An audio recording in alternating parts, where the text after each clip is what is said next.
বিসমিল্লাহির রহমানির রহিম। আসসালামু আলাইকুম। এটা হলো লাল শাক ভাজি। আর লাল শাক ভাজিটা আমি কীভাবে করলাম সম্পূর্ণটা শেয়ার করবো, না টেনে চলুন দেখি। এটাকে বলে গোটা শাক।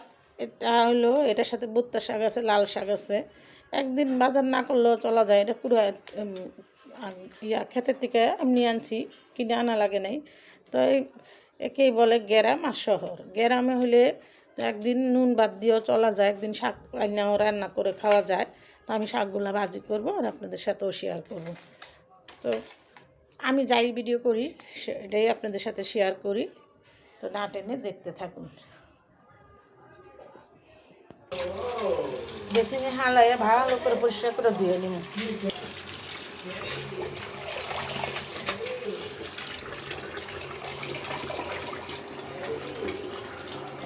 দুই কাইটা নিচ্ছি আর সাথে কাঁচামরিচ দিয়ে দেবো। দেখেন কি সুন্দর রং, এগুলাতে কোনো মেডিসিন নেই।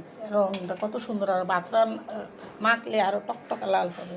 তো এটা হলো শাক ছাড়া শাক। সামান্য একটু নুন দিয়ে দিলাম, শাক একটু নিয়ে হয়ে যাবে। তো এখন 10 মিনিট ভাপিয়ে নিব। আমি ভালো করে সিদ্ধ করে নিলাম। আমি পেঁয়াজ রসুন দিয়ে বাগার দিয়ে নিব, বসিয়ে দিলাম। আমি এখানে পেঁয়াজ আর রসুন দিয়ে আমি শাকটা বাগার দিব।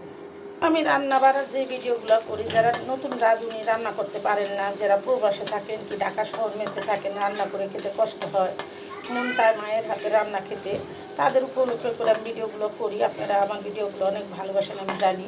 তো কীভাবে কী রান্না করতে হয় সেটা আপনাদের সাথে শেয়ার করি। এই যে আমি এখন শাক বাগার দিলাম। শাকটা কিন্তু যারা পুরান রাঁধুনি তারা তো রান্না করতে পারে, আমার চেয়ে সুন্দর সুন্দর রান্না অনেকে করে, আমি ভিডিও দেখি সবারই।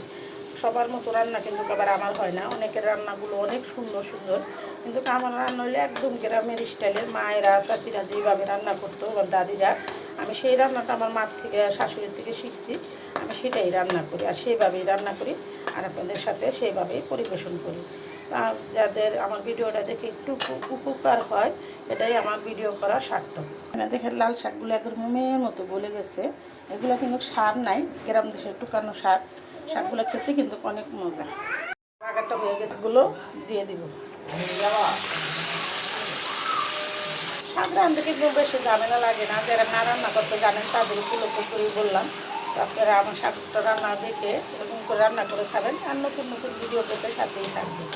কারেন্টের চুলা তো একটু শব্দ হয়, তো ভিডিও করতে গেলে লড়া। আমার শাকগুলো ভাজি হয়ে গেল। কীভাবে রান্না করলাম সম্পূর্ণ ওটা শেয়ার করলাম, না টেনে দেখবেন। আর এরকম মজাদার লাল শাক ভাজি করে খাবেন, আর নতুন নতুন ভিডিও পেতে সাথেই থাকবেন।